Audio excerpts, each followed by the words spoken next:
Certain pesticides. Fire retardants used by firefighters. PCBs in electrical transformers. Burning garbage. These are just a few sources of persistent organic pollutants, POPs. That's because these chemicals are toxic to humans and animals. They can travel long distances from their original source of discharge. They are not easily degradable, but persist in the environment for several years, even decades, and have a chemical structure that allows them to accumulate in the fatty tissues of humans and animals. Persistent organic pollutants, POPs for short, are dangerous if not properly handled and disposed.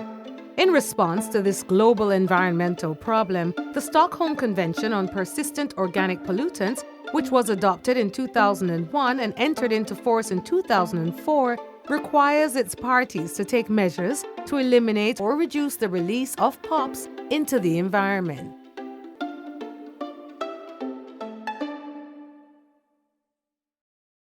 As a party to the Stockholm Convention, the government of Jamaica has developed national implementation plans that support the management of POPs. The country's most recent plan was prepared with the support of the Global Environment Facility, GEF, and the United Nations Development Programme.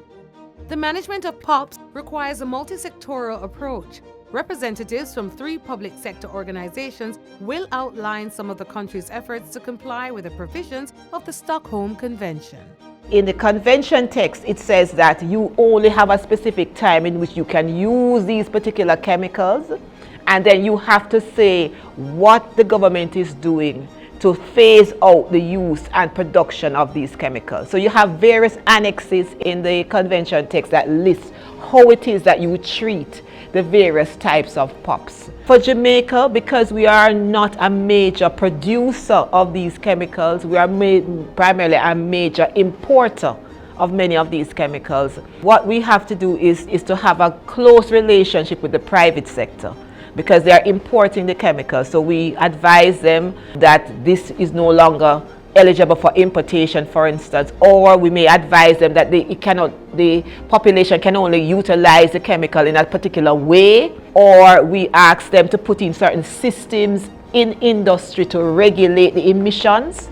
As it relates to the regulations that NEPA governs and are applicable to entities and to the convention, we are predominantly in a position, and they are in a position, to allow for compliance. The Pesticides Control Authority, also called the PCA, are instrumental in ensuring that these pesticides are no longer used in Jamaica.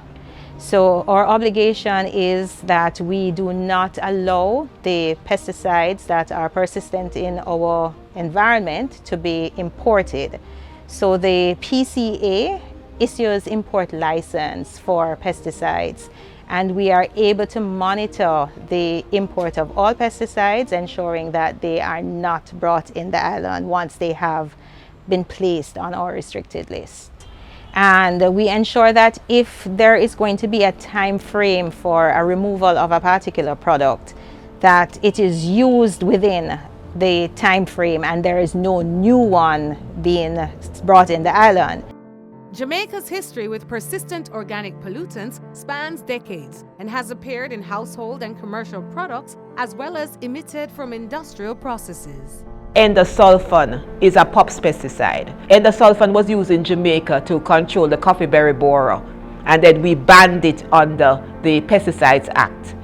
POPs industrial pesticides would be the polychlorinated biphenyl. We also have POPs which are emitted as a result of industrial processes. PCBs also, even though it's an industrial chemical in the transformers, it is also emitted as a result of industrial process. So you can have PCB emissions as well. PFOS, which is the flame retardants, that some of it is used in the firefighting equipment, we still have that. Impact on the environment and human health has been troubling. Recently, we have found that some of these POPs have been found in blood and urine sample of animals in the St. Catherine Plain. So that area is a particular concern for us. We have not yet done any remedial actions, but the PCA would be interested in finding out what is the extent of the persistence in our environment for some of these. So I'm talking about a 20-year span that we have found small amounts. It is small amounts, but the persistence means that it lasts for a long time. You find that it will reside in the fatty tissues, and so we would want to be mindful of that. As you go further up the food chain, the concentrations increase, and we're high up on the food chain, so we would want to be cognizant of that. There are other health impacts as well. Some of these POPs, they mimic some of our hormones, and as such the function of the hormone may not be affected if it is that the POPs is causing a disruption and the body is thinking this is the hormone when it isn't, and so that hormonal function may not occur and impairs your further health. We do not want to have these chemicals used in Jamaica. So the reason that the Pesticides Control Authority is here is to ensure that the pesticides that are being used are registered and safe for use according to their labels. So all pesticides pose some amount of risk, and it is important that persons know the risk associated with pesticides. We utilize the Pesticides Act and with the help of the Pesticides Control Authority to regulate these POPs pesticides, so we don't have those anymore. In terms of the PCBs, as I told you before, most of the PCBs are held by JPSCO and other power companies, the bauxite alumina sector, because they have transformers. These companies, though, have been working with the government to take the PCB-based transformers out of the system and have them exported for disposal. We still have some PCBs in the country, but not necessarily in the line, because remember, the transformers are used in the electricity generating network. So I think most of it has already been taken out, and what we are now doing is looking at how to export it for destruction in jurisdictions that have the capacity to do so. The distributor is, we're encouraging them to provide the alternative to the public, and the consumer, they must also be so aware that they look for the alternative, because they know that this particular chemical can have an adverse impact on your health. What has Jamaica done to comply with the provisions of the Stockholm Convention? PCA has continued the work of removing some of the pesticides that are on the Stockholm Convention.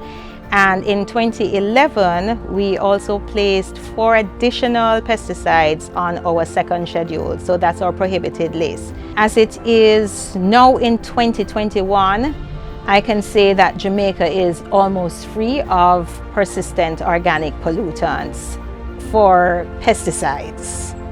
There is still some work to be done. My message to Jamaicans on a whole would be to take in high regard your health, appreciate the relationship between your health, your well-being, and the health of the environment.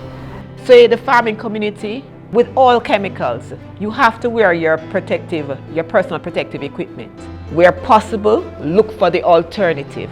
So the distributor is, we're encouraging them to provide the alternative to the public, and the consumer, they must also be so aware that they look for the alternative, because they know that this particular chemical can have an adverse impact on your health. First of all is to be informed, then you make a conscious decision when you are shopping to look for environmentally friendly alternatives. And then the other thing you should do is to, when you are finished using the chemical, so for instance, even in the agriculture sector, when you are finished using the chemical, to dispose of the container in an environmentally sound manner.